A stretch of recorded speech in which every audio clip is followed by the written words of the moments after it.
चिंब भिजले. Doctor पुढे बस ना आता. किती भिजती चड्ड्या वाल्या झाल्या माझ्या घरी. एक तर चड्ड्या उरल्या नाही मला घालायला. माझी मम्मी खवळतीन मला. 2 वाजले घरचे जेवासाठी थांबले. आवरले लवकर. अरे आजे, मला ह्या मोराच्या पिसावर ना आठवलं. हा तेच ना, ते मोराचा फुललेला पिसारा सगळ्याला दिसतो. तिची उघडी पडेल. अरे मूर्ख, ते नाही.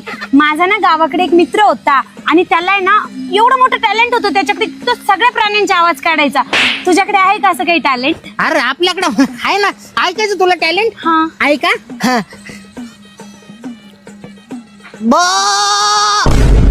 ब ब ब ब ब ब ब ब ब ब. अरे यार तुला टॅलेंट आवडलं नाही का आपलं? तर बक्षीस आणायला गेली तू. थांब ना थोडसा आणखीन. अरे लय मोठी अरे बाप माझी पटकन. अरे हे बक्षीस नको मला. राहू दे तुला. चाललो मी.